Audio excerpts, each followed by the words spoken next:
Hey guys, welcome back to my channel. I'm back again with another review for Maîtresse d'un homme marié, and this episode was juicy, so I'm not even going to talk. We are going to hop right into it. It continues where we left off in episode 10, and Ben is in the living room. She is walking around and she's talking to herself. She's like, okay, so showering doesn't take that long. It doesn't take a day. It doesn't take a week. Sooner or later, she is going to come out. Then she starts to question herself, like, okay, was that really her? No, that cannot be true. This is not Tairu's house. All these houses look the same.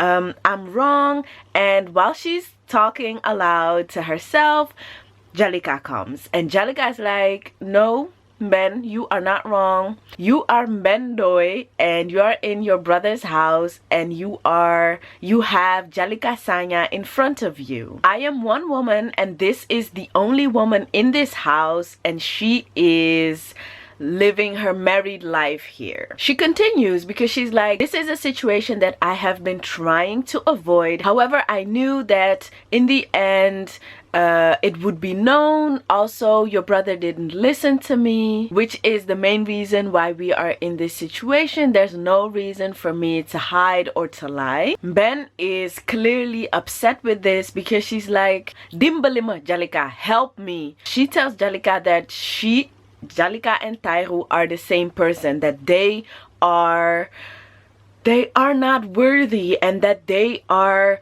both shit. You live here, you sleep here, you eat here, and I have been worrying and walking and running around for a woman, Dalanda, who is pregnant and who actually deserves to have her husband with her, around her, helping her. But her husband is lying, cheating, and apparently living here with you. Then Ben says that, you know what, the takasuf, that's fine. However, you should not have accepted it, because you know well that if you were in her place, Dalanda's place, you would not have liked it. You are a woman just like her, and you have your own family, and you would not want someone else to break up your family. And I need you to make it better or more beautiful than this, instead of being a homewrecker. Djalika is like,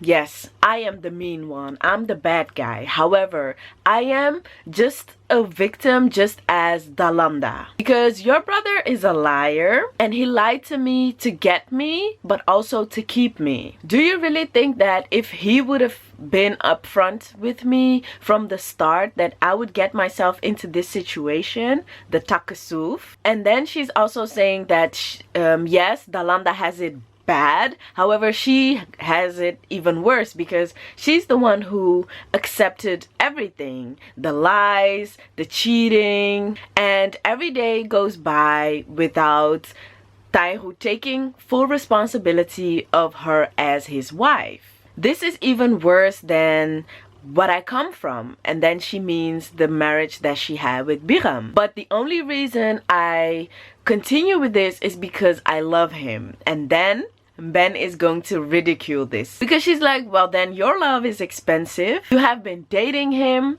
you married him takasuf, and you should have known from the start that you should not have come to the point of loving him so much that you would endure all that. But you're right, you're Djalika Sanya, you have class, you have personality, and you deserve better. You should have demanded him to take responsibility of you with his head held high. However, I don't have anything to say to you because I will wait for the person that I am actually waiting for, her brother, and talk with them. Boku madara agyo. Nothing relates us. Right on cue, there is Tairu, and he comes in. He does not even have time to say anything, and Ben is on his case, as she should be. Ben is like, you are even worse than our dad. At least our dad went to the mosque and celebrated all his 4 wives with everyone. Everyone screamed and celebrated with him. She is so mad at this point. She's like, STFU, I'm not going to be calm. Everyone can hear me. And she is really screaming at him. One of the first things she says is also that she's going to go and tell Djalika, tell her the news. However, Tairu is telling her that you can't do that. Haven't you seen her state? And then Ben says something that I would have said, and I wish someone said this to him at the beginning, because she's like, have you seen his state? If something happens to her, it's all on you. You are the doctor. You prescribed lies and whatnot. And if something happens to her or the baby, you are the killer. You did that. Then Tairu was like, no, I love Dalanda and I don't want to hurt her. And Ben is like, well, your love is shit. I did everything for Dalanda to stay. I wanted her to come back and be married, still be married to you instead of divorce you.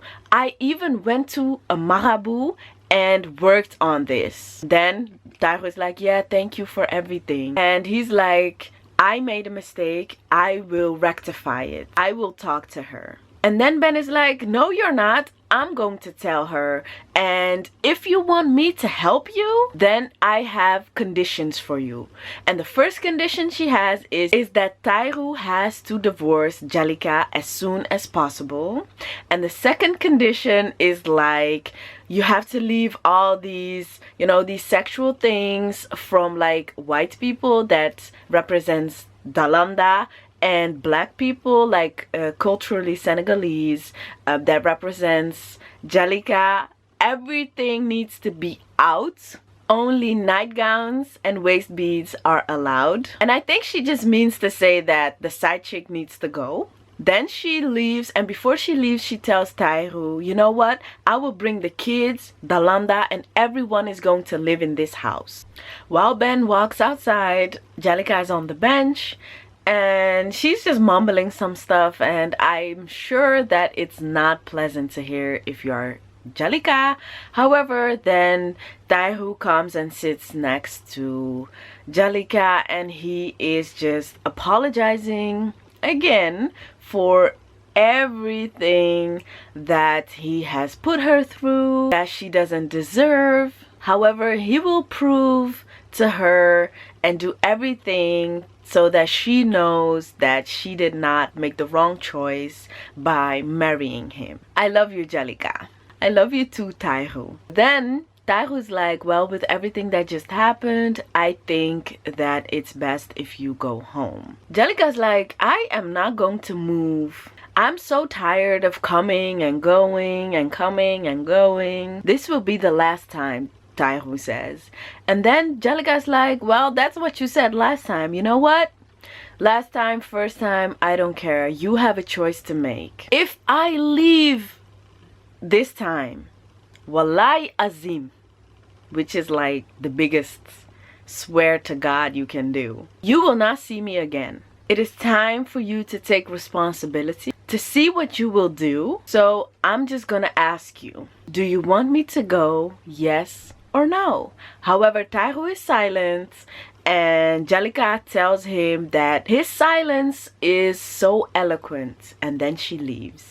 But what will she do? Will she stay or will she go? There's just one thing I just want to say really quickly about Djalika's response to Ben. So she told Ben that if she had known it would come to this, she would have never accepted it. And I do not agree with Djalika, because the day she thought she was going to marry Tairu, she asked the question to Tairu. She asked him in that hotel room. She was like, are you going to marry me takasuf or not? And then he said yes. At that moment, it was up to her to know whether she wanted it or not. And I do not agree with Djalika at all. I think that Ben did a really great job in that scene, because I could just feel her anger, and she told both Djalika and Tairu everything that I would want them to know.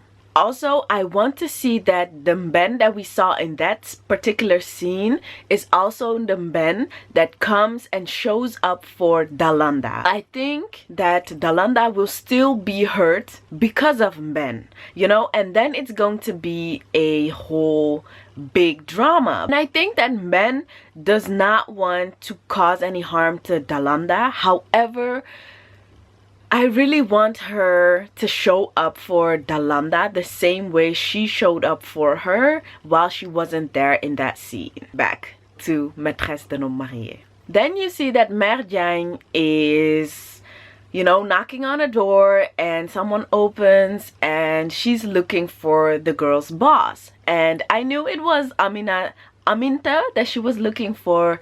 And lo and behold, she comes. Oh, you came here in the heat. Is everything all right?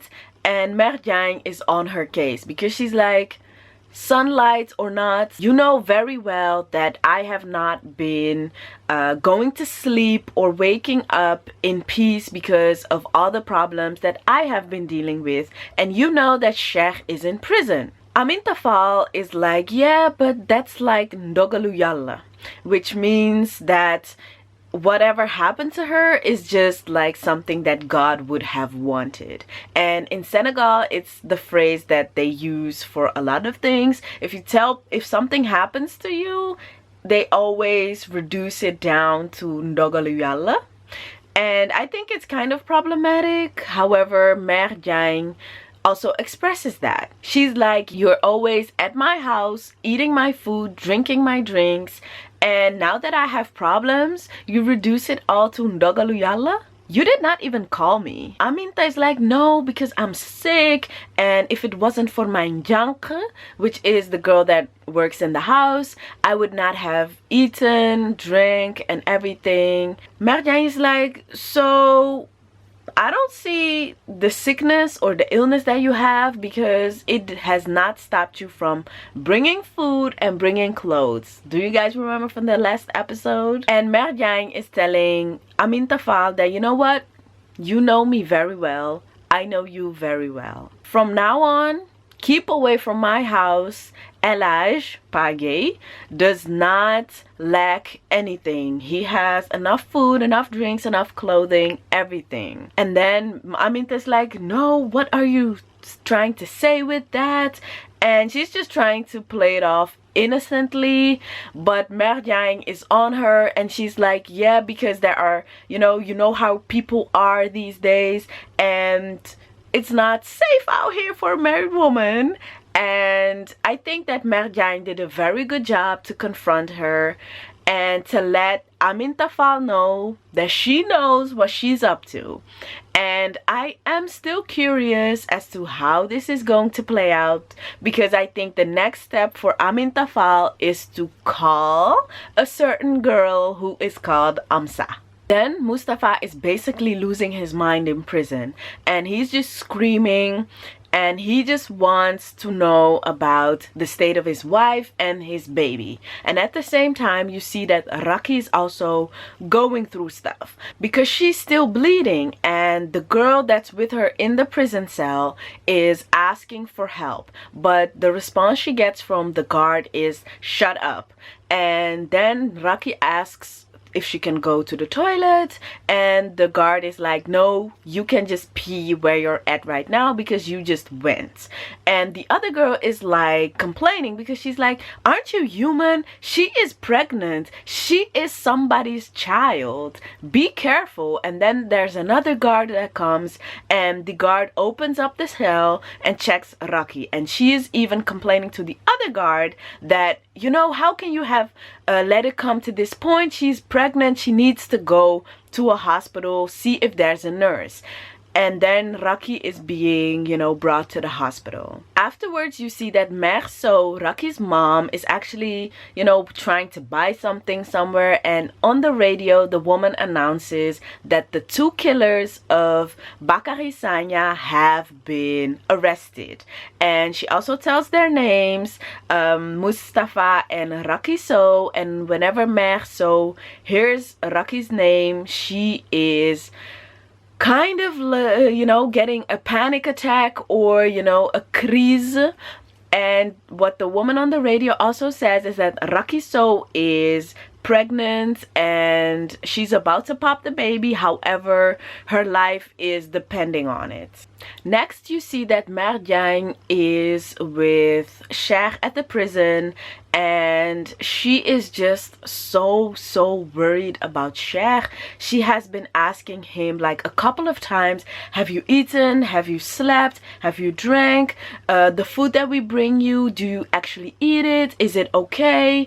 And the only thing that Cher does in this scene is reassure his mother, because he feels that his mother is really worried. And he's even telling her that, you know what, Mom, you have to stop worrying about this, because I feel like we should not put you into jeopardy, because your tension is going to get too high if you worry about this all too much. I'm okay, I'm alive. And he even says that this is just something that happened to him. He even talks about the court order that he had and that he had to come to court. However, he never got the letter because Mansoura, she put it in the trash. He is just reassuring his mom, and at one point he is telling his mom that, you know what, whatever happened with Lala, that was just a mistake, and you know me, you gave birth to me, you know that I am not a bad person.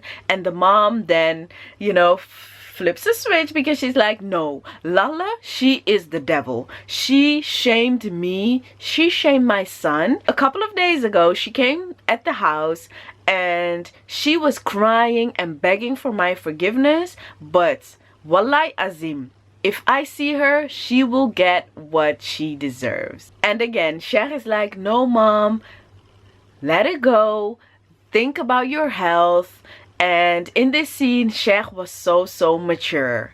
Finally. Next, Cher is talking with his lawyer, Dalanda, and they talk about the case, but it starts off with the court order that he never received. And in the end, Dalanda's like, you know what, that's all fine. However, you will be deferred. And before something happens, you have to present yourself in front of the prosecution. And this is a shock to Cher, because of course that is not what he wants. But as Regina told Lala on the phone that no matter what she does to retract her statement, this case is so strong that it will have to go to court.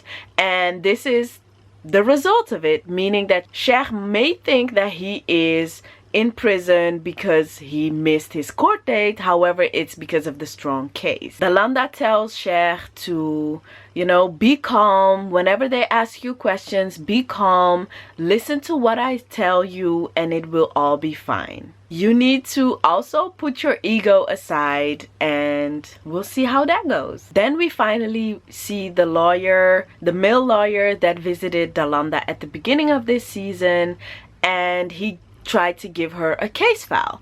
And in this scene, he is trying to give a case file to Regina, and Regina doesn't want to take it because this is a murderer, and I think it's Mustafa's case file. And she, at one point, she asks the male lawyer, like, what is he paying you? And he's like, no, he's not even paying me, but I feel like he is just someone who got caught up in a situation and it got from bad to worse. And he expresses that he was passionate about this person. At one point, Regina's like, you know what, I'll look into it.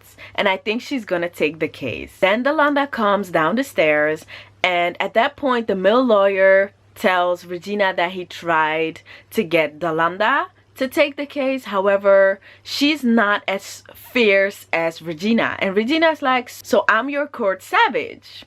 And then the male lawyer leaves, and it's just Regina and Dalanda. Awkward, because Dalanda said that she has a client to defend, and Regina's like, a client to defend Cher Diagne? Dalanda's like, yes. He's not really lucky because I defend his wife and he will live in hell. You should not defend him. If it was up to me, I would put him in prison and break the key. Dalanda is shocked because she's like, Regina, why imprisonment? You know what? You will end up hurt. Don't you know he has 2 kids? As a lawyer, you should think about reconciliation before going to prison. Dalanda leaves and Regina looks dead ass into the camera and she's like, she should know that not everything is about her. Then we have a happy family and Ben brought all the kids to Tairu's house. She tells the kids that they can do everything they want. They can even twerk because today is a special day. Then there's a short scene and they're all eating a dessert. Dalanda is thanking Ben for you know, doing this. And the girls have been teasing their aunt because one of the girls is like, you know what? Last time you cooked, it was shit. And at one point, after all the teasing, Tairu is like, okay girls, that's enough. And Dalanda is shocked because she's like, wait, is this Tairu who is defending his sister Ben? She is asking Ben, okay Ben, what is it this time? What is your secret? And Ben is of course trying to maneuver herself out of this one, and she's like, girl, if I tell you, it's not a secret anymore. And of course Tairu has to, you know, make a speech, and he's like grateful for his family, and at the end he has a question for Dalanda, and the question is, do you want to live here with me? Ben is like looking at him really nasty. The girls are always, you know, so cheerful and they are encouraging their mom to say yes, and of course Dalanda says yes. Episode 11 ends with Djalika and Biram. Biram is sitting at a bar drinking, and then Djalika comes there, and before you know it, Biram has his foot on Djalika's neck. He tells her, yo, dengan nyaka faida, dengan nyaka jom. And this translates to basically her not having any courage or, you know, guts, decent level of respect. And then he brings up the takasuv. He tells her that he knows about the takasuv. And he brings up the Djalika that he has known from before, and that she was principled and that she would have never done that to another woman. Also, he asks, what does Tairu have? Because I used to do all sorts of things to you, and what does he have? Biram tells Djalika that he will take the kids from her, and if she doesn't accept, he will go to Dalanda and tell her about the takasuv. She's like, you know what, Biram, that's okay. Wherever you want to go, let's go. And she leaves. Child, that was a juicy episode. I need to refresh. And honestly, it was so juicy. What I loved the most was that it started off with the biggest juice, and I appreciate that. I think that Ben is going to continue to lie to Dalanda, to my biggest regrets, because I would have loved if Ben would actually tell Dalanda in her face, because her brother is just trash. Next, I think that Amintafal is going to call Amsa in at least the next episode. Of course, I don't hope that Sheikh is going to be in prison. What he did to Lala is not acceptable. I mean, if we were talking about Biram, I would tell you in episode 1 of the first season to take Biram to prison. But we are talking about Sheikh. And I also want to know what Regina is going to do with the case of Mustafa and Rocky. I want to thank you guys for watching. Don't forget to like, comment, and subscribe.